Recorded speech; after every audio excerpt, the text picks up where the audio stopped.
Voilà, donc je suis très content d'accueillir, enfin, bon, on ne peut pas présenter Marie Corbelès, la chef du service de physiologie de l'HEGP, que je connais depuis bon, non, maintenant, parce que je suis très jeune, voilà, avec laquelle on a beaucoup travaillé sur la vitamine D et qui est une grande spécialiste de beaucoup de choses, dont la lithiase rénale. Et quand même, un petit mot personnel, c'est grâce à elle si j'ai rencontré Sophie Chauvet. Quand elle était à Denon, bah, elle m'a dit il y a quelqu'un de super que faudrait que tu puisses rencontrer.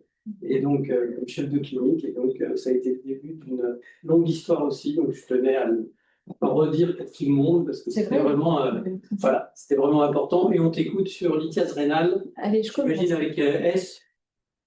Non, c'est la lithiase. C'est la lithiase. Ouais, donc il y a plusieurs formes de lithiase, mais c'est la maladie lithiasique, la lithiase rénale.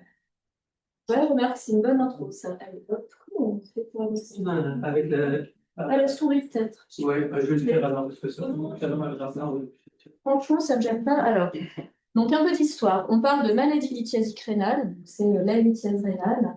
On parle de calcul. La petite pierre qui coince et qui fait mal quand il y a la dilatation des cavités pyélocalicielles en amont de l'obstacle. Et alors pourquoi on parle de calcul? Parce qu'au IVe millénaire avant Jésus-Christ, les petits cailloux que vous voyez ici servaient de monnaie d'échange, servaient à faire le calcul de combien on se devait les uns aux autres. Et puis vous verrez quand je vais vous montrer des vrais calculs de passion que ça ressemble beaucoup à ces petites pierres qui servaient de monnaie d'échange. Next. Alors, en question, la prévalence de la maladie lithiasique rénale est d'environ... Allez, next. C'est un signe de tête. Donc, je ne savais pas. Non, bravo. Donc, c'est une maladie extrêmement fréquente, mais franchement, je peux passer mes diapos parce qu'elles vont aller vite, vite, vite. Allez. Il est trop long. C'est super chiant. Alors, donc en fait, là, on est à plus de 10% en fait. La prévalence, elle ne cesse d'augmenter et les femmes sont en train de rattraper les hommes. Donc, c'est essentiellement une pathologie de l'adulte, même si les enfants sont également concernés. Le mode de découverte le plus fréquent, c'est la colique néphrétique, mais pas que. Et d'ailleurs, colique néphrétique n'est pas forcément égale à maladie lithiasique, mais ça, vous le savez déjà. Et le problème de la maladie lithiasique, c'est que si on ne fait rien, nous, les néphrologues, c'est que ça va récidiver de façon assez reproductible et assez certaine, et ça va pouvoir enquiquiner les patients si ça se traduit par une colique néphrétique, voire dans certains cas, malheureusement, occasionner une dégradation de la fonction rénale, parfois irréversible, qui, dans l'immense majorité des cas, aurait dû être prévenue avec un traitement médical préventif bien conduit, à condition, bien sûr, de s'intéresser au sujet et faire le diagnostic adéquat.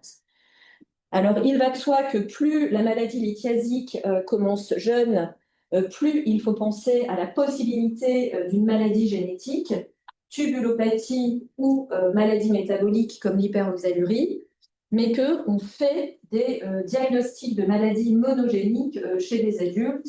Et là, j'ai un patient chez lequel j'ai fait le diagnostic d'une cystinurie à plus de 70 ans.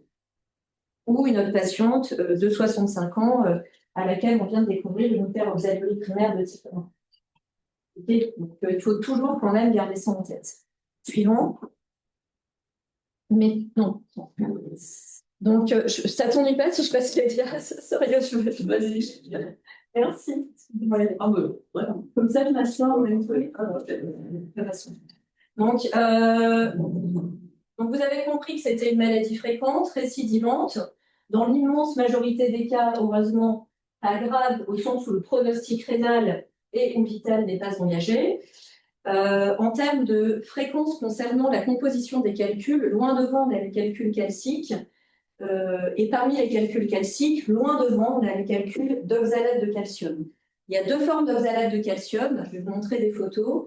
La vélélite, oxalate de calcium monohydraté, c'est oxalodépendant, qui est de loin le plus fréquent et qui est dû à des erreurs diététiques. Donc là, en général, c'est pas trop compliqué. Et la V-délite, oxalate de calcium dihydraté, qui est associé à des hypercalciuries de débit dont il va falloir comprendre le mécanisme.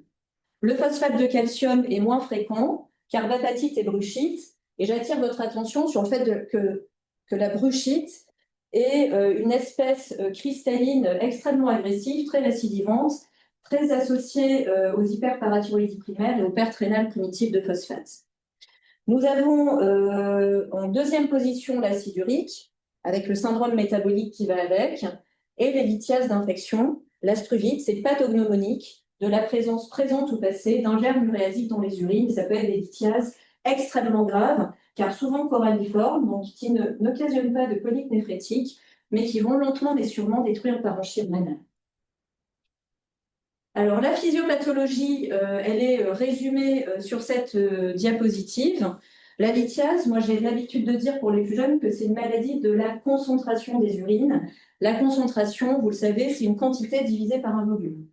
Donc, pour faire en sorte que les précurseurs lithiasiques soient trop concentrés, il y a deux possibilités qui ne sont pas exclusives. Soit le volume urinaire est trop faible, alors ça marche pour tous les types de lithiase, et la quantité de précurseurs dans les urines est trop élevée. Alors, les précurseurs lithiasiques, il n'y en a pas 50. Il y a le calcium qui peut se coller à de l'oxalate ou du phosphate, l'acide urique, la cystine, certains médicaments, enfin voilà. Et puis, il y a deux grands mécanismes qui font que les précurseurs sont en trop grande quantité dans les urines.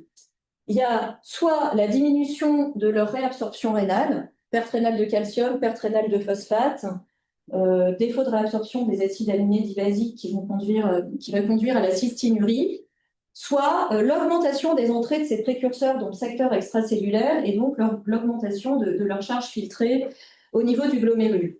Cette augmentation des entrées vis-à-vis du compartiment extracellulaire peut elle-même se distinguer en quatre grands sous-mécanismes. L'augmentation des apports.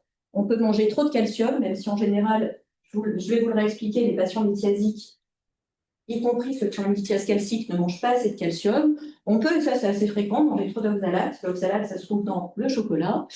On va avoir un régime trop riche en purine. À entrée normale, on peut avoir une hyperabsorption digestive de calcium, d'oxalate, dont les hyperoxaluries entériques par exemple. Le calcium et le phosphate peuvent également venir non pas de l'alimentation, mais de l'os, de toutes les situations où on a une hyper-résorption osseuse, en tout cas une résorption osseuse qui va être supérieure à la formation osseuse. Et enfin, on peut avoir une augmentation de la production endogène. C'est le cas, par exemple, de l'oxalate, dans les hyperoxaluries primaires ou quand on prend de la vitamine C. La vitamine C, ça ne sert à rien, parce que quand on a un régime alimentaire équilibré, on en a assez. En revanche, ça se dégrade en oxalate et ça fait montrer l'oxalurie. Donc, le professeur Georges, qui est plus là, disait que la vitamine C, ça enrichissait et le pharmacien et l'urologue, donc c'était parfait. Il y a un rôle important du pH urinaire. On va en reparler quand je vais vous parler des nouvelles thérapeutiques. Une augmentation du pH urinaire, ça induit une sursaturation du phosphate de calcium et de l'astruvite. Et une diminution du pH urinaire, ça augmente la sursaturation de l'acide urique et de la cystine.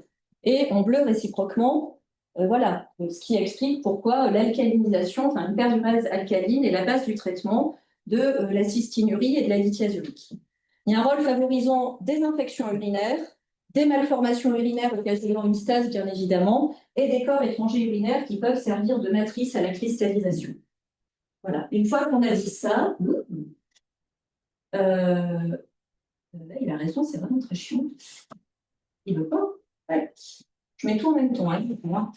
Il faut savoir aussi que la lithiase urinaire peut être associée à certaines comorbidités que vous devez absolument chercher. Ne pas vous concentrer uniquement sur la pathologie rénale. Il y a un lien très évident entre la lithiase urique et le syndrome métabolique ou le diabète de type 2. Pourquoi? Parce que dans ces cas-là, on a une diminution de l'expression rénale d'ammonium. Donc, on a moins de NH3 disponible pour capter les ions H+. Donc, il y a plus d'ions H+ libres. Donc, ça occasionne une acidité des urines. Et l'acidité urinaire est le principal facteur de risque de la lithiase urique. C'est pas l'hyperuraturie qui est très très peu fréquente chez les patients qui ont une lithiase urique. Et c'est pour ça que, hormis dans les cas de maladies goûteuses associées de fortes, d'hyperuricémie significative, il n'est pas indiqué de traiter ces patients par thyroïque. Le traitement, c'est l'hyperdurèse alcaline. Et puis, il y a également une association très forte entre la lithiase calcique, évidemment plus souvent avec l'hypercalciurie, et la déminéralisation osseuse, qu'il faut penser à rechercher en prescrivant une ostéodensitométrie. OK? Relation de causalité. Oui, bah le mécanisme physiopathologique est commun entre la lithiase et la déminéralisation osseuse dans 5 situations. L'hyperparaprimaire, la perte rénale de phosphate, puisque tu as en même temps trop de phosphate et puis trop de calcium dans les urines, parce que ça occasionne une hypercalciurie absorptive, et en même temps, tu as une ostéomalacie liée à l'hypophosphatémie. L'acidose tubulaire, pareil, parce que l'os, c'est un de nos premiers systèmes tampons. Et puis, tu as aussi une hypercalciurie. Les syndromes de perte rénale de calcium, parce que ça soit détriment de l'os. J'en oublie un. Attends. Hyperparacrinaire, diabète phosphaté, perte rénale de calcium, acidose tubulaire et... Donc là, c'est la conséquence, on va dire, la perte osseuse, c'est la conséquence, on va dire, Pas forcément. Pas forcément. Tu peux avoir une hyperrésorption osseuse primaire. Tu peux avoir une hyperrésorption osseuse primaire dans des contextes, tiens voilà, d'hyperthyroïdie, avec un os qui va s'hyper-résorber parce que tu as une hyperthyroïdie et tu as une hypercalciurie d'origine osseuse. Ça peut être, ça peut être dans les deux sens. Voilà. C'est OK. Alors, juste, quand vous avez un patient qui a une lithiase urique, ça veut dire qu'il faut aussi rechercher le diabète de type 2, y compris chez un sujet jeune, même s'il n'a pas le profil du syndrome métabolique. J'en ai trouvé un diabète chez un jeune qui venait pour une lithiase urique. C'était très étonnant. En fait, c'est comme ça qu'on a trouvé son diabète. La prise en charge est multidisciplinaire, donc l'interrogatoire est très important. L'âge du premier épisode. Vous pouvez voir le patient à 60 ans et il vous dire « Mais oui, mais moi, mon premier épisode, en fait, je l'ai fait à 15 ans. » Donc ça doit quand même vous alerter. L'activité, est-ce que je fais un calcul tous les 10 ans ou tous les 3 mois? C'est pas pareil. Le fait que ce soit uni ou bilatéral, le style de vie, l'enquête alimentaire, les traitements associés, après l'interrogatoire classique. Il y a une étape où vous allez collaborer avec les radiologues avec au moins un scanner injecté chez un patient qui récidive pour ne pas passer à côté d'une malformation des voies urinaires. Il y a une collaboration très importante avec les biologistes, avec un intérêt majeur de l'analyse du calcul, je vais y revenir. Et puis après, dans la phase thérapeutique, il va falloir aussi vous faire aider de l'urologue quand il faut retirer les calculs, et puis de l'équipe diététique. Tac. Et prendre en charge, bien sûr, les comorbidités que vous n'aurez pas oublié de rechercher. Alors, c'est horrible. Alors là, c'est le bilan minimal recommandé par le CLAFU, la Société française d'urologie qui s'intéresse à la lithiase, que vous voyez ici. Je ne vais pas pouvoir tout détailler, mais on va considérer que c'est la reco française actuelle et la façon dont on interprète ce bilan. Comme vous le voyez, dans le bilan minimal, il faut faire les urines des 24 heures quand même. Les patients ne sont pas très friands de ça et il va falloir expliquer aux patients comment on recueille les urines. Est-ce que vous le savez? Donc, première urine du matin, on les jette. On commence le recueil à partir des deuxièmes urines du matin et on recueille, y compris les premières urines du lendemain matin qui correspondent à ce qu'on a mangé la veille. Mais il faut se lever à la même heure les 2 jours. Petit détail, sinon ça ne fonctionne pas bien. Et pour valider que votre recueil urinaire est complet, ni excessif ni insuffisant, on regarde la créatinurie, qui est le reflet de la masse musculaire de votre sujet. Si vous prescrivez des U24 sans créatinurie, elles ne servent à rien. Après, vous avez des choses que vous allez regarder, la diurèse, bien évidemment, qui doit être au moins de 2 litres par jour, voire bien plus. L'urée urinaire qui vous permet d'évaluer les apports en protéines, la natriurèse qui vous permet d'évaluer les apports en chlorure de sodium. Le pH urinaire, en général, on ne le fait pas sur les U24, même si les Américains recommandent ça, on le fait sur échantillon, c'est mieux. La densité urinaire. Et puis, vous avez par exemple, la calciurie. La calciurie, il y a deux définitions de l'hypercalciurie. Il y a et c'est la même chose pour l'hypercalciurie. Il y a l'hypercalciurie de concentration, qui est au-delà de 3,8 mmol par litre, c'est-à-dire qu'au-delà de ce seuil, il y a un surrisque de cristallisation et de calcul. Et il y a mais ça, c'est pas la vraie hypercalciurie. La vraie hypercalciurie, c'est l'hypercalciurie de débit définie par plus de 6,25 mmol par jour chez la femme, plus de 7,5 mmol par jour chez l'homme, ou supérieur ou égal à 0,1 mmol par kilo et par jour, plutôt en pédiatrie. Quand il y a une hypercalciurie de débit, ça veut vraiment dire que j'ai une quantité trop importante de calcium dans les urines par unité de temps. Alors, je m'explique. Je peux très bien avoir une calciurie de débit normale, genre, je suis une femme, j'ai 5 mmol de calcium par jour dans les urines, mais si je bois qu'1 litre par jour, du fait de la faible durée, j'ai une hypercalciurie de concentration. Si en plus je mange trop de chocolat, paf, je fais la lithiase de bébélite. Je peux aussi avoir la vraie maladie hypercalciurie, c'est-à-dire l'hypercalciurie de débit, mais si je bois 4 litres par jour, je peux ne pas avoir d'hypercalciurie de concentration. Et du coup, pas de lithiase. Mais en même temps, je peux déminéraliser mon os de façon assez certaine et avoir une maladie du métabolisme minéral. Est-ce que vous me suivez? Donc ça, il faut bien comprendre ça.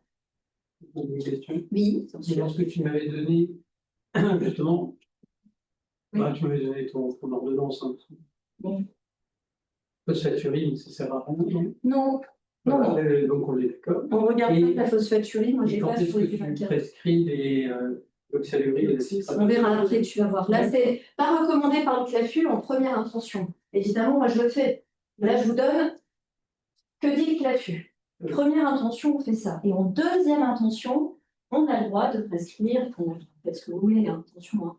Mais en théorie, c'est oxalate, citrate, etc. C'est de la seconde ligne.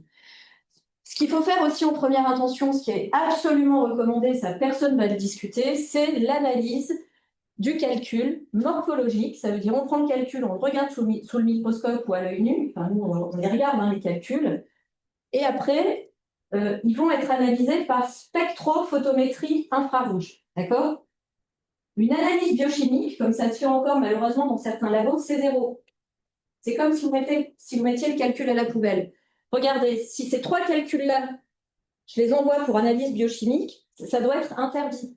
On va me répondre oxalate de calcium, point. Vous voyez bien que ce n'est pas la même maladie. Et alors, le problème, c'est que ça peut vous faire louper le calcul pathognomonique, par exemple, de l'hyperoxalurie primaire. Dommage. Là, vous avez de la bébélite, marron, lisse, donc hyperoxalurie de concentration, erreur diététique, je ne bois pas assez, je mange trop de chocolat.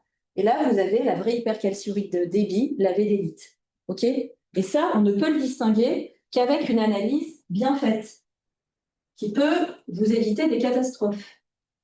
Hein, il y a un patient, là, je discutais avec les gens du labo Almila, parce que vous savez qu'on s'intéresse aux maladies génétiques rares dans le service. Dans un centre en France que je ne nommerai pas, on a fait le diagnostic d'hyperoxalurie primaire après qu'il a perdu son greffon rénal. Alors ça ne devrait pas exister. Oui. Ouais, mais bon. Allez.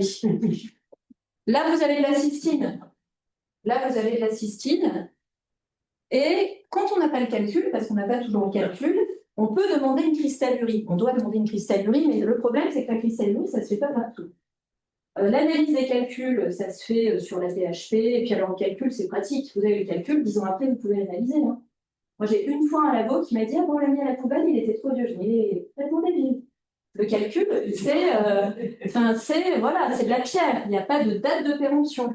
L'analyse des cristaux, c'est un petit peu plus compliqué. Ça doit être des urines analysées dans les 2 heures suivant l'injection max, conservées à température ambiante, par des gens hyper entraînés pour reconnaître les différentes espèces microcristallinées. Donc ça se fait sur la PHP à Tenon, à Necker et basta. Et il y a plein de centres en France où ça ne se fait pas. Voilà, alors que l'analyse des calculs, ça se fait aussi sur la PHP, sinon c'est Bionis et Cerba, et en général, ça ne fonctionne pas trop mal. Donc quand vous n'avez pas le calcul, on peut regarder les cristaux, et là, vous voyez, par exemple, à défaut d'avoir le calcul de cystine, on a une cristallurie avec des cristaux de cystine hexagonaux, super beaux. Là, vous avez votre diagnostic. Alors, ça coûte pas cher, hein, mais il faut savoir le faire. Et il faut y penser. Et là, regardez ceux-là comme ils sont beaux, de la 2,8-dihydroxyadénine, enfin 2,8-dihydroxyadénine. Ces cristaux qui polarisent en lumière polarisée en croix de Malte, c'est pathognomonique. Donc voilà, là, vous avez votre diagnostic. Ce qui est intéressant pour la 2,8-dihydroxyadéninurie, parce que ça conduit à l'insuffisance rénale si on ne met pas de l'allopurinol. Je te rassure, on a pris un donneur Voilà. qui avait ça. Comment t'expliques que ces cristaux soient si fragiles? Parce qu'en gros, on a peur que ça se... C'est pas que c'est fragile, c'est que si tu attends, ça fait des faux positifs. Et ça ne veut plus rien dire. D'accord. Si tu veux, dans le CBU, si ça vous a pas échappé, que quand vous avez des ECBus, on vous dit qu'il y a des cristaux, c'est parce que ça a été mis au frigo, ça a traîné, ça ne veut rien dire. À part si c'est de la cystine. D'accord. On est bien d'accord. Si on vous dit cystine sur le CBU, il faut quand même que chez un patient initiatique, il faut que ça t'alerte. Mais il y a beaucoup de faux positifs. Voilà. C'est plutôt pour ça. Tu vois, à part pour des cristaux pathognomoniques qui n'ont rien à faire dans les urines, quel que soit le contexte. Attention, hein. Donc là, vous avez différentes images, on ne va pas s'attarder, mais du calcul avec son cristal correspondant. Toutes ces images elles sont gentiment fournies par Michel Dodon. Vous avez ici les plages de pH urinaire dans lesquelles les principales espèces cristallines peuvent être observées. Et comme je vous le disais, l'acide urique est favorisé par un pH urinaire acide, alors que la struvite et la lithiase phosphocalcique le risque augmente pour un pH urinaire alcalin. Et là, vous voyez que Michel Dodon a refusé qu'on mette sur cette figure la cystine, parce qu'en fait, il a observé des cristaux de cystine, quel que soit le pH, même si, bien évidemment, la probabilité augmente quand le pH urinaire est plus acide. Alors, il y a une autre façon de se faire une petite idée de quoi est faite, quelle est la nature de la lithiase, de quoi sont faits les calculs, c'est la densité urinaire, en densité Hounsfield sur le scanner, avec ce graphique pour vous aider, mais vous voyez, il y a un énorme overlap des densités Hounsfield entre les différents types de calculs. Mais retenez quand même que l'acide urique, la cystine, c'est plutôt de faibles densités Hounsfield, que la bruchite, c'est très très élevé, souvent supérieur à 1200, et puis que quand c'est une densité calcique, on est entre 800 et 1000. Mais bon, encore faut-il que le calcul ait une taille suffisante pour que la densité urinaire puisse être interprétée. C'est quoi une taille suffisante? C'est au moins 5 à 6 mm. Parce que, alors, je vais vous dire, je vous raconte un peu des petites anecdotes, mais moi, j'ai eu un patient, scanner, un calcul de 2 mm avec une densité à, je sais pas, 500, je ne me souviens même plus. Le patient arrive, panique. Le radiologue avait mis densité urinaire 500, donc lithiase, donc cystinurie. N'importe quoi. Ben oui, vous voyez. Mais donc, la densité urinaire, attention, hein. Alors, là, je vous ai fait... on a parlé de l'hypercalciurie, qui est quand même un facteur de risque majeur. Je vais vous parler des grands facteurs de risque de lithiase métabolique. On va commencer par la calciurie. Il faut bien commencer par quelque chose. Je vous rappelle les définitions. Hypercalciurie, débit et de concentration. Attention, il faut éliminer les fausses hypo ou normocalciuries. En cas d'apport faible en calcium, évidemment, si un patient mange 200 mg de calcium par jour alors qu'il est censé manger 1000 mg par jour, sa calciurie va être plus basse. Et quand vous allez normaliser ces apports calciques, parce que vous pensez aussi à son squelette et à l'hyperoxalurie induite par des apports calciques faibles, la calciurie élevée va pouvoir être révélée. Pareil pour le déficit en vitamine D qui peut masquer une hypercalciurie et bien sûr la maladie rénale chronique. Alors un moyen vachement efficace de guérir les lithiases, c'est de devenir insuffisant rénal. Mais bon, non mais voilà. Après, la théorie de concentration, comme tu dis.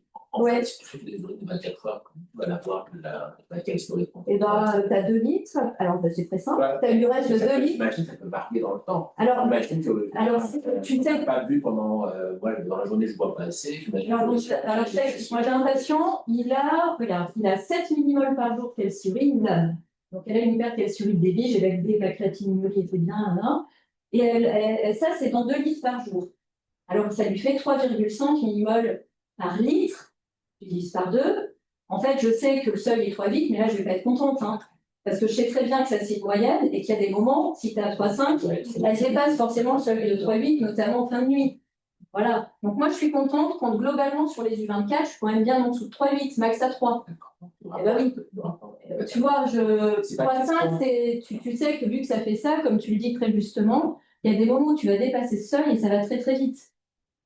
Alors évidemment, la calciurie, ça s'interprète en fonction de la validité du recueil, je le répète, mais c'est quand même important, de la natriurèse et de l'urée urinaire. Parce qu'il y a de vraies hypercalciuries de débit qui sont d'origine clairement diététique. Alors ça ne veut pas dire qu'il ne faut pas s'en occuper, mais c'est quand même la première chose à regarder. On sait que des apports sodés excessifs et des apports protiques excessifs, par des mécanismes que je ne peux pas détailler ici par manque de temps, ça fait monter la calciurie. Et la première étape, c'est de normaliser les apports sodés, on va y revenir, et les apports en protéines et de contrôler. Alors de deux choses l'une, soit ça persiste, et dans ce cas, il faut aller plus loin, soit c'était une hypercalciurie, on va dire, diététique.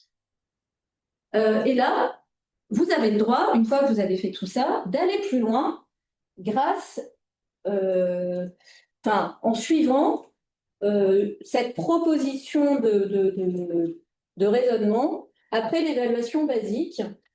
Soit il fallait faire un réajustement diététique et dans ce cas, on est content et dans ce cas, on s'arrête là. Soit ça ne fonctionne pas et le patient était bien motivé et dans ce cas, on fait des additionnel metabolic testing. Ce que je vous propose ici, c'est une figure que j'ai faite moi. Et puis, soit d'emblée, on a des choses inquiétantes. Une hypercalcémie, évidemment, des types de calculs où vous êtes sûr qu'il y a derrière une anomalie métabolique, comme la bruchite, par exemple. Là, voilà, ça ne sert à rien d'attendre. Des cristaux pathognomoniques, une altération de la fonction rénale, etc., etc. Là, vous pouvez aller beaucoup plus loin, voire vous confier les patients. Ici, la cristallerie, Non. c'est pour des raisons techniques. On ne le fait pas parce qu'on n'a pas de technicienne formée, ça part à l'écart maintenant. Avant, on voyait à tenant, maintenant, ça part à l'écart. Mais il faut faire partir le tube avant 9h, 11h. Il y a deux départs. Non. Il y a deux départs. Voilà, on n'a pas vu. Non, je crois que c'est le temps. 9h. Ouais, c'est chiant.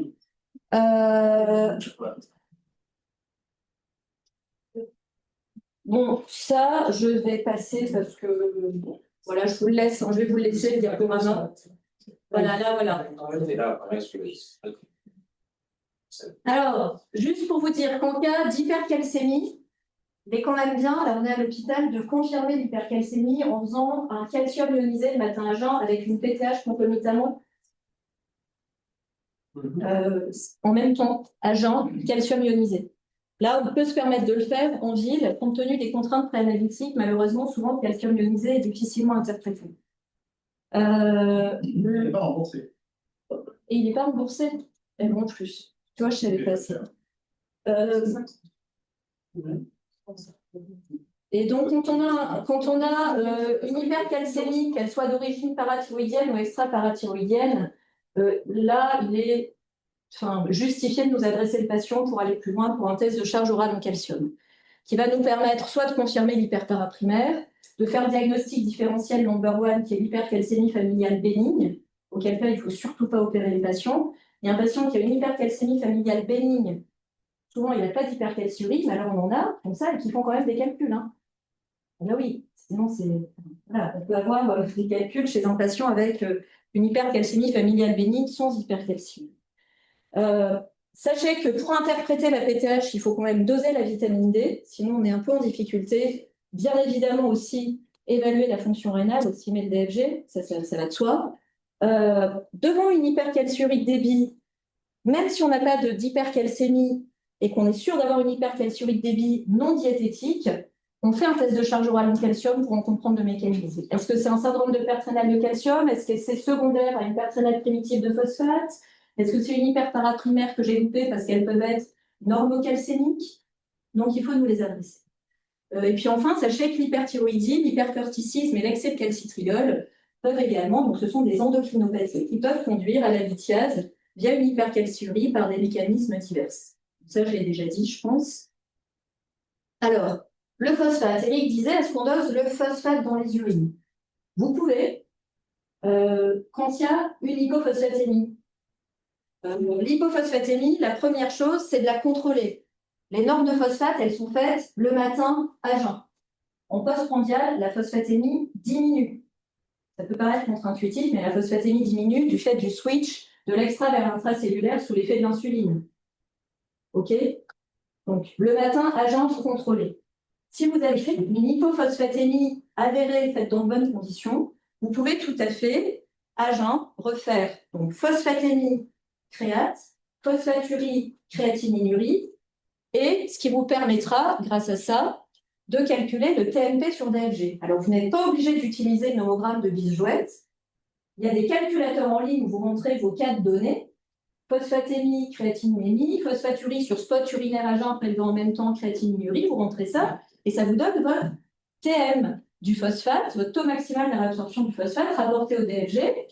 Et donc, soit le TM, il est bas et vous avez une hypophosphatémie d'origine rénale, alors là, soit le TM est normal et c'est une hypophosphatémie d'origine extra-rénale. Ça peut être du transfert, ça peut être très rarement une carence d'apport, ça peut être une consommation du phosphate par des tumeurs. Mais en général, le plus souvent, c'est quand même une hypophosphatémie d'origine rénale. Mais pour le savoir, il faut calculer le TM. En fait, c'est très facile avec les calculateurs.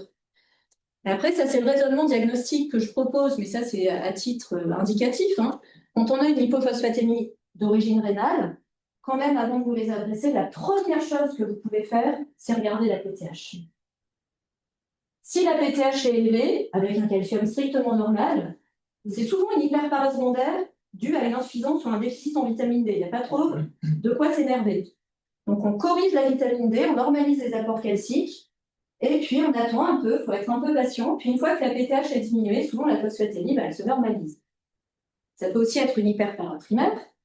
Dans ce cas, ça, vous avez le calcium 100 pour vous aider, mais la cause la plus fréquente d'hypophosphatémie d'origine rénale, c'est l'hyperparasecondaire à l'insuffisance en vitamine D. Pas de quoi faire une expo en physio. Okay.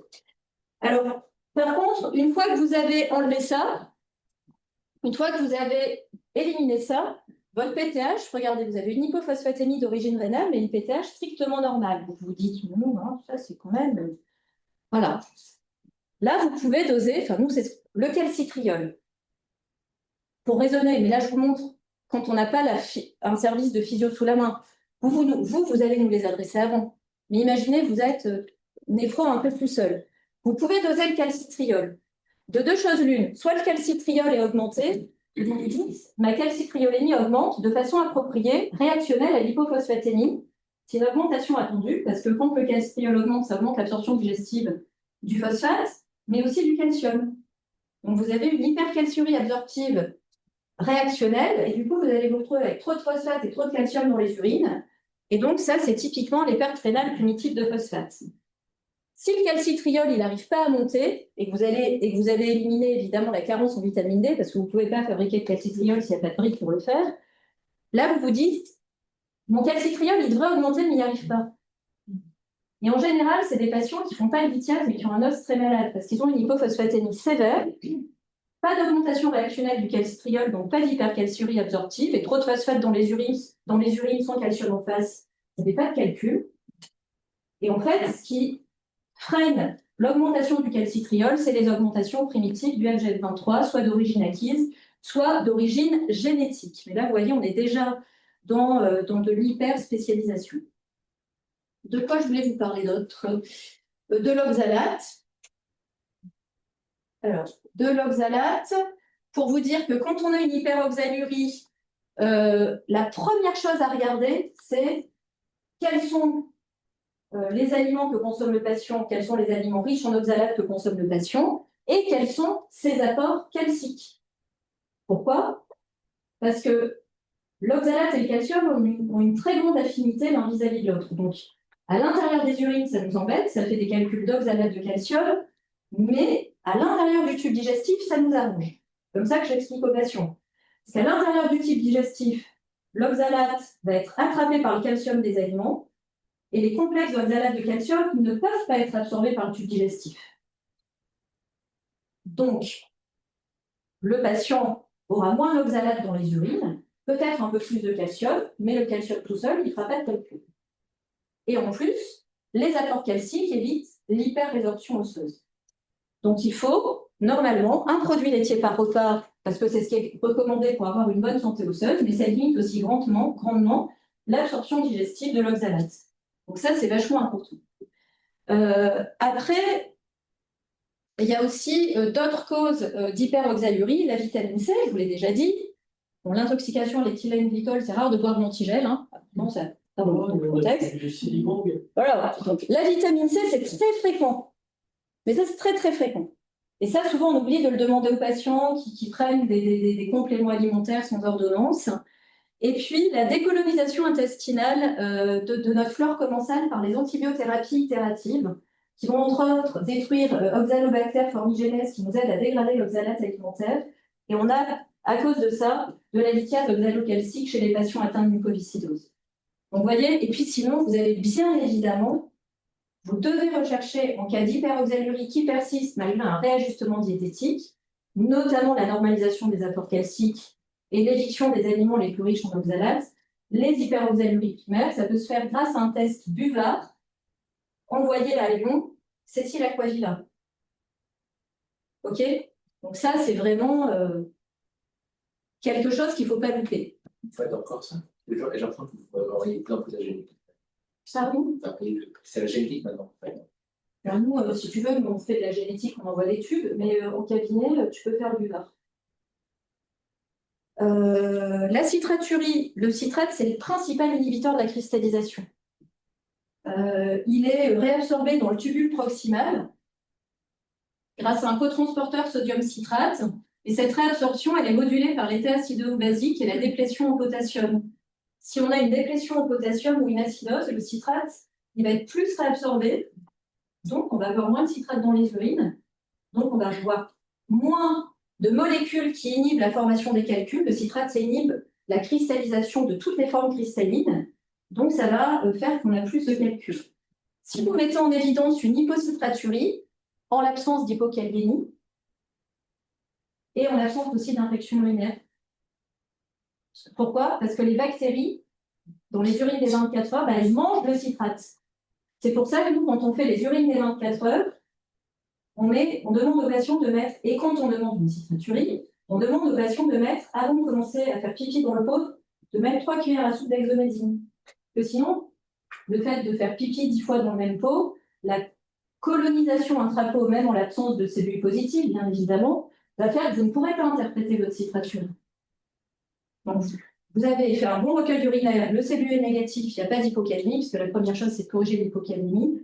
Vous avez une hypocitraturie, vous pouvez nous les adresser, et on va faire différents tests, essentiellement un test de charge orale en NH4Cl, ce qui est absolument dégoûtant, pour essayer de comprendre le mécanisme de l'hypocitraturie et mettre en évidence une acidose tubulaire distale.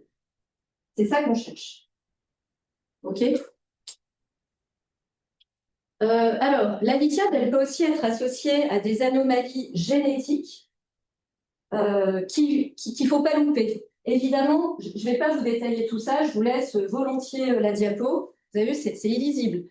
Mais bon, je vous ai déjà parlé un peu de l'hyperoxalurie primaire, de la cystinurie, des pertes rénales primitives de phosphate, des acidoses tubulaires qui sont là. Là, il y a les anomalies du métabolisme des purines. Enfin bon, bref. Pour vous aider, quand vous avez une suspicion, je vous l'ai mis en toute fin de diaporama, il y a des centres de référence, il y a une RCP lithiase qui est coordonnée par Lyon, je vous ai mis tout ça.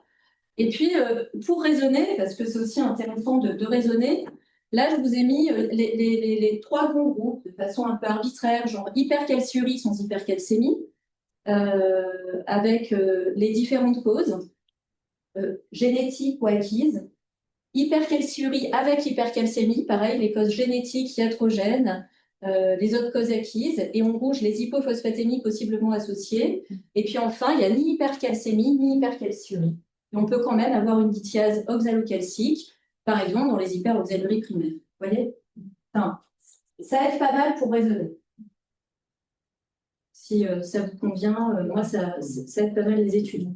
Alors, j'avance. Je ne vais pas tout détailler, évidemment, hein, mais secours. Alors, voilà, on attaque le traitement, parce que c'est... Non, mais là, il faut pas vraiment. Purée, attends. Il veut pas, hein. C'est super chaud. Attends, il veut. Attends, là. Bon, alors, le traitement médical. Le traitement médical préventif, la prévention secondaire, elle est très, très importante. Il y a d'abord la prise en charge diététique. C'est valable pour tout le monde. Là, vous avez un extrait des recommandations européennes qui vont vous dire il faut boire au moins 2,5 litres par jour pour faire en sorte d'avoir au max une densité urinaire inférieure à 1010, voire plus basse dans certains cas comme la cystinurie. Normaliser ses apports en calcium pour limiter l'hyperoxalurie, limiter ses apports en sodium, ils sont un peu sévères. Hein. 4 à 5 grammes, on laisse tomber. Hein. Si les patients ils arrivent à 6-7 grammes, on est déjà très content. Voilà, je vous dis ce qui, voilà, reco européenne. Normaliser pour eux les apports en protéines, là aussi c'est 1 gramme c'est bien, 5-6 grammes, on est déjà très content. Donc voilà les grandes lignes de la prise en charge qui sont résumées là. Ah non, hein, tu vois, il ne veut pas. Hein. Il va faire autre chose. Mais oui, mais Allez. Voilà. Donc, il faut boire pour faire plus pipi. Alors, ça, il faut quand même expliquer aux patients. Il y en a les sportifs, ceux qui travaillent dans des atmosphères surchauffées, ils me disent, mais moi, je bois 2 litres par jour, je fais 1 litre de pipi par jour. Ah bah oui. Pareil pour les patients qui ont des pathologies digestives avec diarrhée chronique. Dans ce cas, pour faire pipi 2 litres et diluer ses urines en permanence, des fois, il faut boire 4 litres. Ça, il faut bien qu'ils comprennent que c'est pas forcément ce qu'on boit qui va être égal à ce qui sort. Des fois, il faut boire beaucoup plus pour arriver à la target d'au moins 2 litres. Consommer des produits laitiers par repas. Et là, vous avez qu'est-ce qu'il n'y a pas sur cette photo, à juste titre, il n'y a pas le beurre et la crème fraîche. Parce que souvent, les gens ils vous disent, ah mais moi, je prends une tartine de beurre le matin, j'ai mon produit laitier. Dans le beurre, il n'y a pas de calcium, il y a du gras. Ah ben oui. On essaye de aussi le fromage. Non, ça dépend de la quantité de sel. Enfin, il y a Laura qui pourra vous dire ça mieux que moi, mais bon. Il y a, évidemment, on mange plus de fruits et légumes parce qu'il faut bien manger quelque chose, les pauvres. Alors, l'avantage des fruits et légumes, c'est que ça augmente le volume de diurèse parce que c'est riche en eau et ça marche très, très bien. Et vu que c'est une alimentation alcaline, ça augmente la citrature. Donc, vraiment, il y a eu des études interventionnelles faites, ça marche vraiment bien. Qu'est-ce qu'on va diminuer? La consommation de protéines, notamment d'origine animale, parce que les protéines d'origine animale vont en plus favoriser l'hypocitraturie, en plus de favoriser l'hypercalciurie. On va limiter la consommation de sodium et pour les patients qui ont une lithiase oxalocalcique, on va limiter les aliments riches en oxalates. OK? Ça, c'est la base. Alors après, quand ça ne suffit pas, on a les traitements classiques. Après, je vous ferai les nouveautés. Les traitements classiques, il y a les traitements qui permettent d'alcaliniser les urines et ou d'augmenter la citraturie. Parce que de toute façon, quand on alcalinise les urines, on augmente la citraturie. Voilà. Il y a le citrate de potassium, mais on peut aussi utiliser, pour augmenter la citraturie, ça va marcher pareil, le bicarbonate de sodium, sauf que ça apporte du sodium, ou le bicarbonate de potassium. Et des fois, on est amené à utiliser 2 voire 3 traitements alcalinisants en parallèle pour atteindre l'objectif du pH urinaire. Il y a la dipyridamol qui a été utilisée pour les pertes rénales primitives de phosphate, mais moi j'en suis revenue parce que honnêtement c'est très mal toléré. Il faut prendre 4 comprimés par jour et ça marche pas très bien. Le zylorique, qui est une ancienne molécule aussi, c'est le traitement pour la 2,8-dihydroxyadéninurie, 200 mg par jour, pas besoin d'alcaliniser.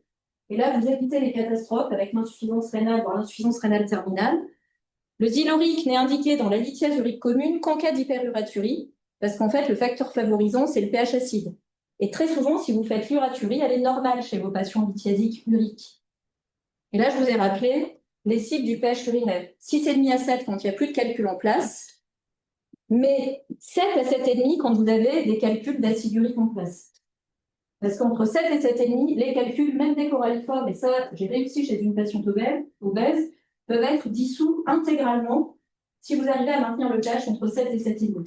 C'est quand même vraiment motivant pour le patient. On le dissout complètement.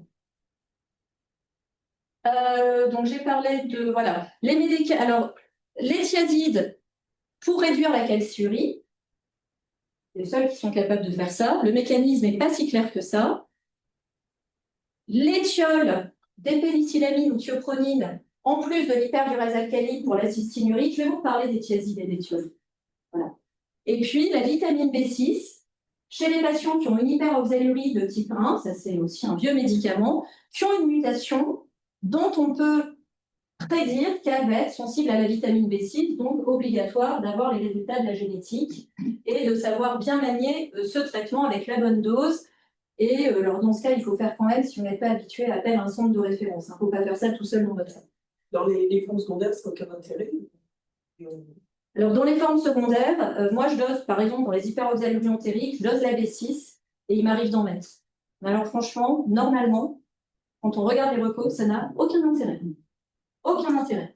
J'avais juste une question Ça. sur l'eau gazeuse, la l'eau de Vichy. En fait, ça, parce que il n'y a pas de. Si. Ça contient combien de litres C'est environ 4 grammes par litre.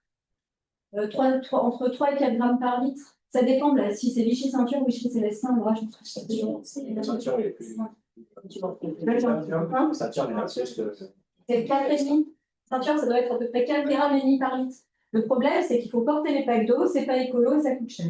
Si tu prescris du bicarbonate de sodium en préparation magistrale, alors pour que ça soit remboursé, il faut écrire bicarbonate de sodium, préparation magistrale en l'absence de spécialité thérapeutique médicale équivalente existante, donc remboursable. Hein? On donne ma vitesse.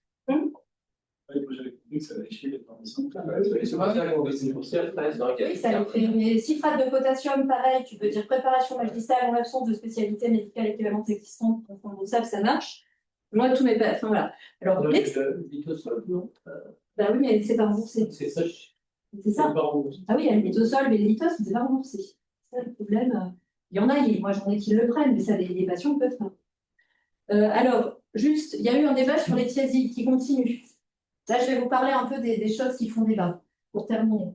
Si j'ai le temps, 10 minutes, je me dépêche.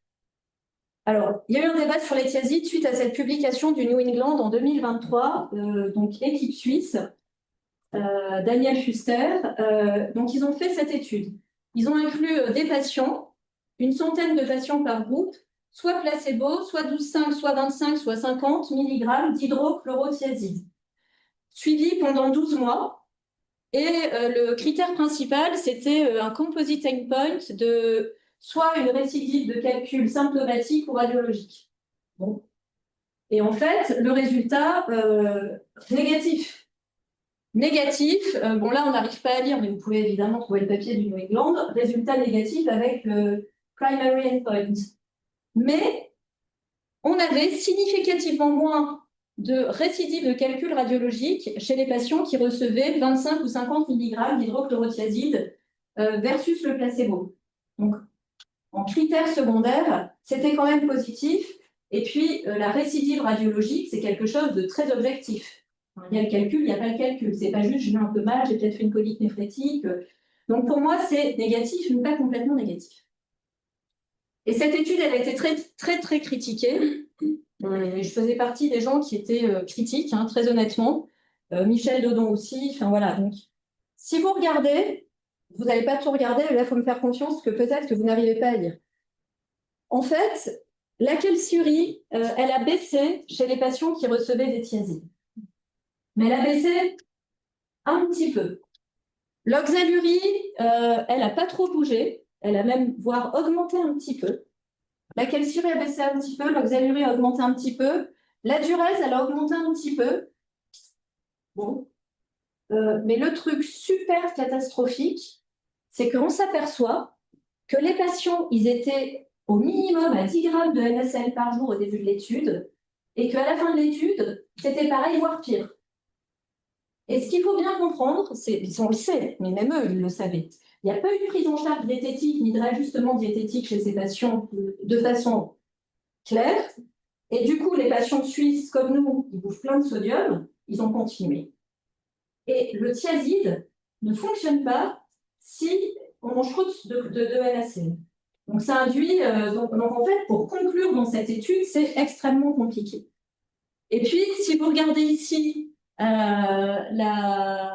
Il y a eu des analyses en sous-groupe en fonction de la quantité de sel. Alors, ils mangeaient tous trop de sel. Il y a eu des analyses en sous-groupe en fonction de est-ce que les patients qui avaient une lithiase calcique avaient une hypercalciurie de débit ou pas à l'inclusion. Et en fait, ça ne marchait pas non plus chez les patients qui étaient à l'inclusion hypercalciurique.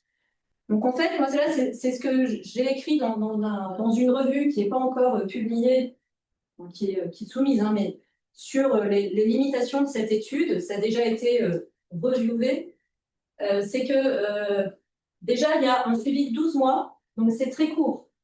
Et puis, le problème, c'est que dans les 12 mois, les calculs qui sortent, ça peut être des calculs d'avant l'instauration du traitement.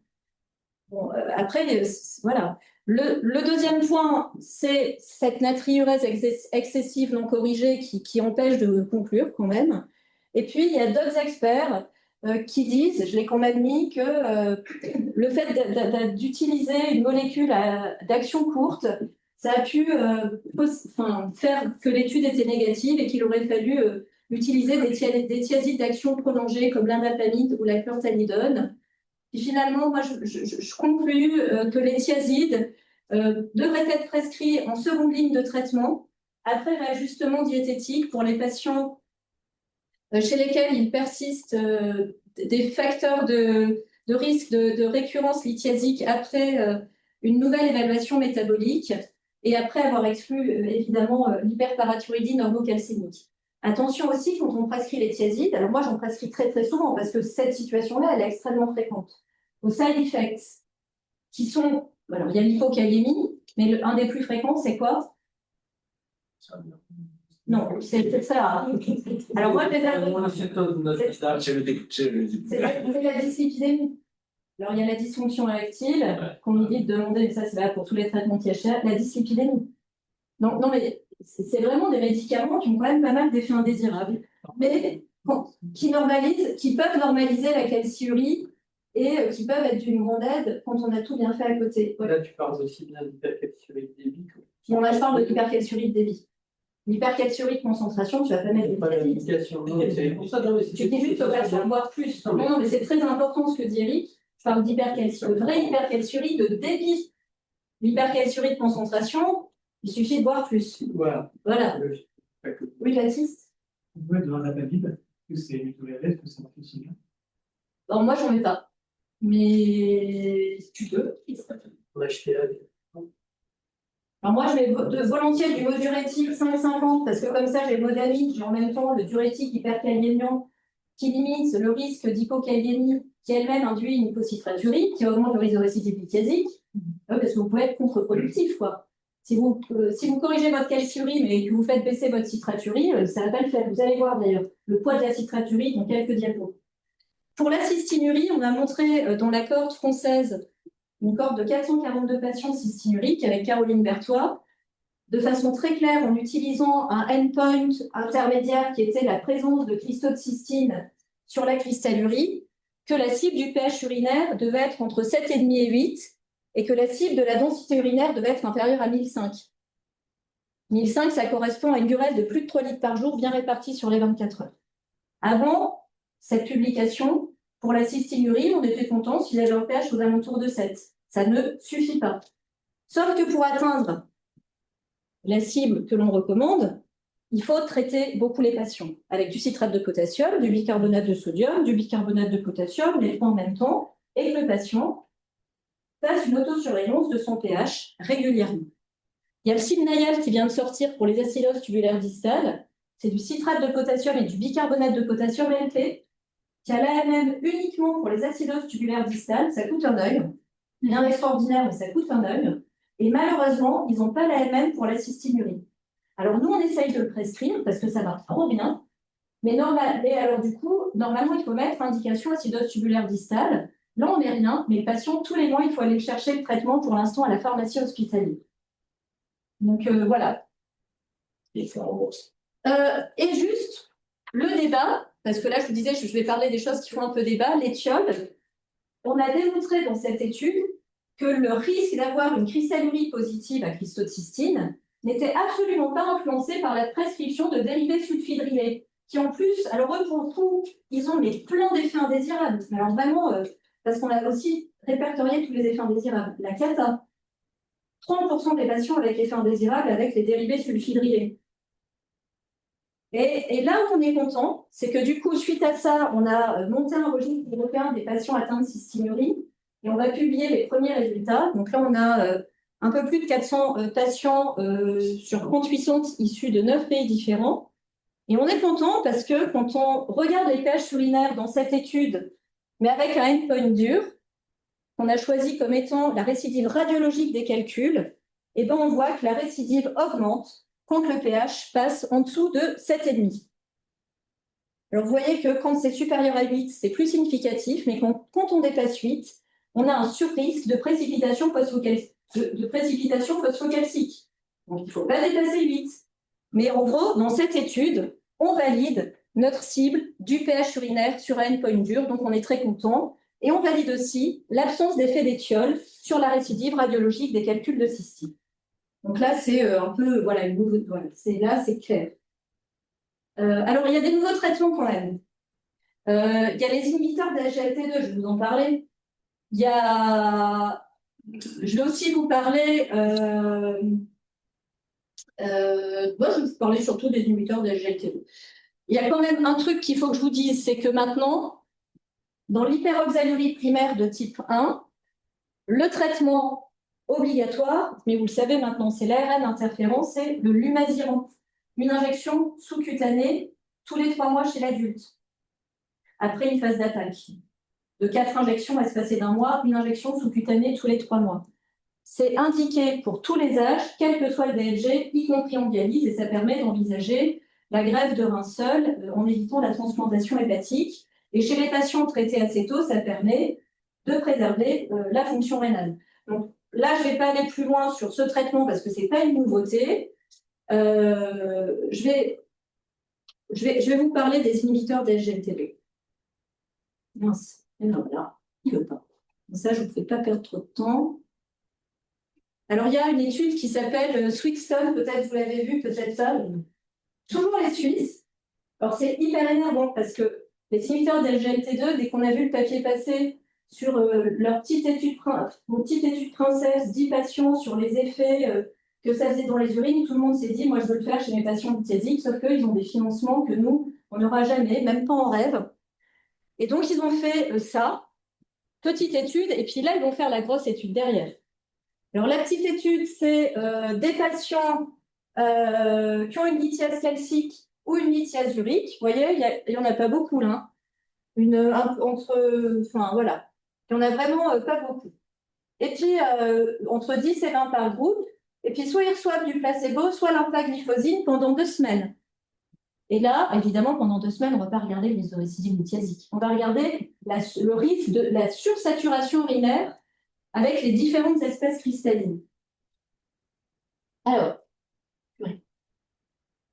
le résultat, c'est que dans cette étude, on montre que l'empagliflozine est associée à une réduction de 36% du risque de sursaturation phosphocalcique chez les patients avec une lithiase calcique et une réduction de 30% du RSR chez les patients, du risque de sursaturation d'acide urique chez les patients avec une lithiase urique. Mais là où c'est un peu sioux leur résultat, c'est que chez les patients avec lithiase urique, le risque de sursaturation d'acide urique diminue, mais le risque de sursaturation phosphocalcique augmente. Et chez les patients qui ont la lithiase calcique, ça diminue, mais le risque d'acide urique augmente. Donc là, on se dit, bon, mais ça a l'air quand même d'aller dans le bon sens concernant l'espèce cristalline qui les embête. Alors on se dit, OK, une étude préliminaire publiée quand même dans Nature Medicine, quels peuvent être les mécanismes? Alors, ils ont regardé tout ce qui se passait dans les urines. Alors, chez les patients... Ah, j'ai oublié de vous dire un truc, pardon. C'est que quand même, le rationnel de l'étude, initialement, c'était ça. Pardon, je suis allée trop vite. C'est que quand on refaisait des analyses des traitements par inhibiteurs de SGLT2 dans les populations diabétiques, on voyait que ces patients, ils faisaient moins d'événements lithiasiques, mais vraiment beaucoup moins que ceux qui n'avaient pas reçu le traitement. D'où l'étude Swigston dont je viens de vous parler, avec les résultats qu'on vient de discuter. Et donc, chez les diabétiques,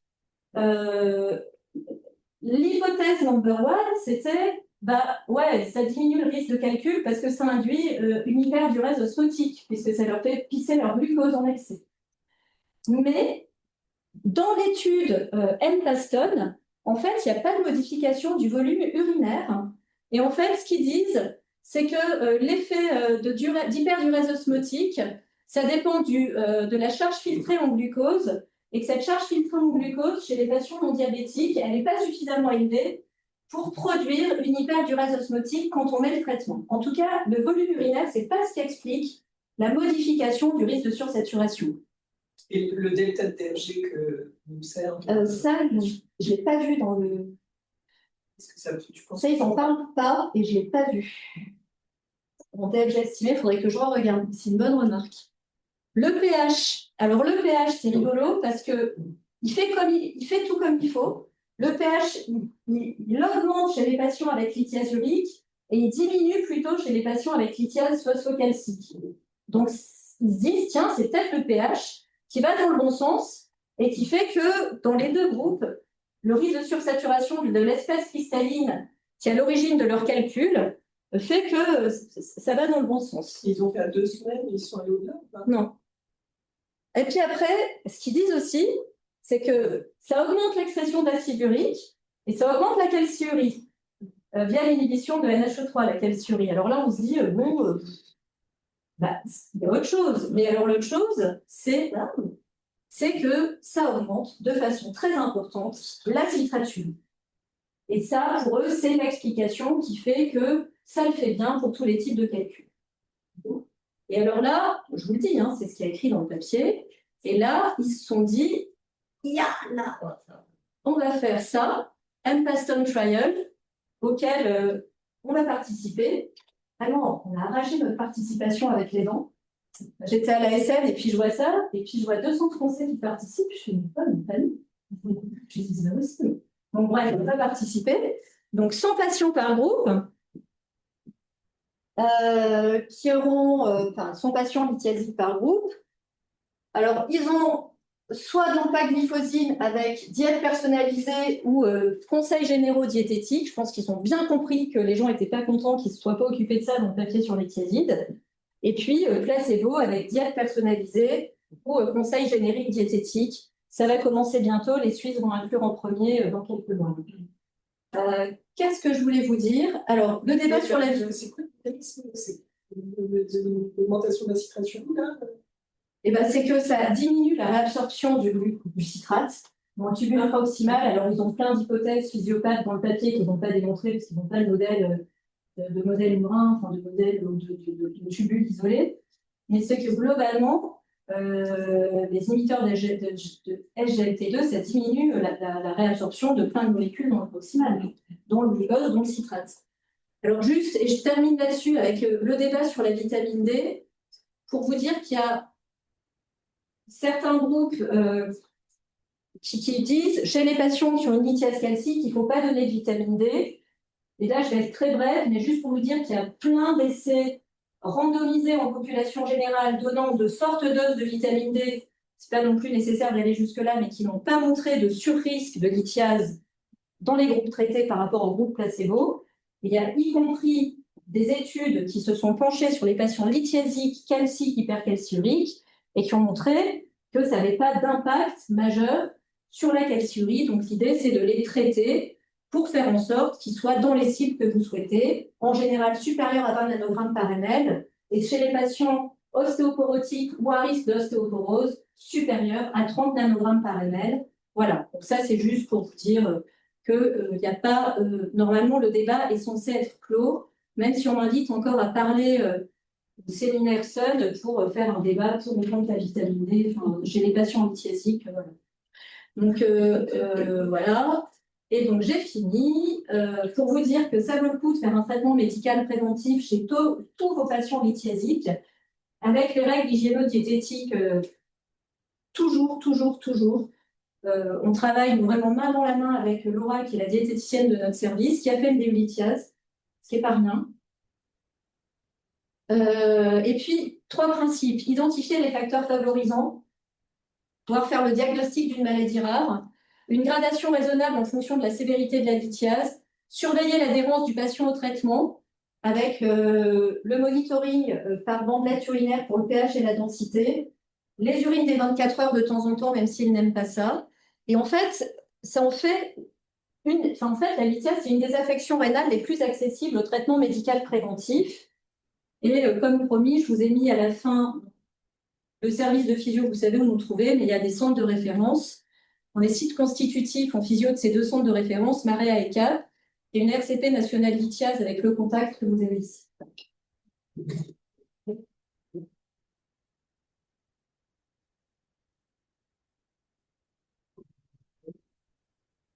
Avec les prévalences des types de lithiase.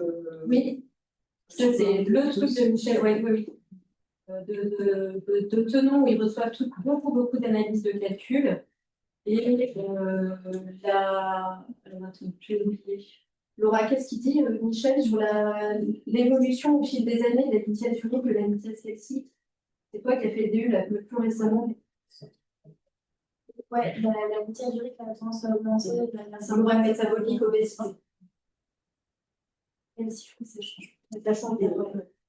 Et en fonction des types de calcul, j'imagine que les facteurs ectogènes ils ont un impact qui est différent. Enfin, peut-être pas, en fait. C'est-à-dire que pour un type de calcul, tu vas plutôt insister sur tous les facteurs. Il y en a certains sur lesquels il faut vraiment insister. La cause. Voilà. Alors, la quantité d'eau, c'est valable pour tout le monde. On est à plus de 2 litres par jour, voire 2,5 litres pour la lithiase commune, plus de 3 litres pour l'hyperoxalurie, pour la cystinurie, plus de 2,5 litres pour le kakinochi. Après, ça va être, nous, on fait une prise en charge diététique très personnalisée. On va insister sur l'oxalate et le calcium chez les patients qui ont une lithiase oxalocalcique. On va insister sur les aliments riches en méthionine et sur le fait d'avoir une diète alcaline chez les patients qui ont une cystinurie. On va insister sur les purines et sur la diète alcaline chez les patients qui ont une lithiase urique. Enfin voilà, chez les patients qui ont un risque de déminéralisation osseuse, voire qui ont l'ostéoporose associée, on travaille également avec les rhumatologues de Cochin. Parce que des fois, on a des états osseux catastrophiques associés. Donc, moi, je les adresse systématiquement à Génocomatis, à tous. Ils sont vraiment, parce que sinon, voilà, après avoir fait l'ostéodensitométrie, on fait aussi ici à l'HEGP. Voilà. Je peux bien sûr rajouter une chose. Si vous avez père, vous n'avez pas le temps de faire la prise en charge esthétique et si vous n'avez pas de diététicienne dédiée, ce que vous pouvez dire à tous les patients, peu importe la lithiase, c'est alimentation équilibrée avec une bonne diurèse et des apports calciques normaux. Parce que peu importe. Normaux, ça veut dire un produit laitier par repas. Un gramme par jour. C'est ça. Peu importe la lithiase, comme il y a des histoires de pH, ok, on en mis par exemple la cystine, mais on peut favoriser le sac de calcium. Quoi qu'il arrive, le calcium, il est indispensable.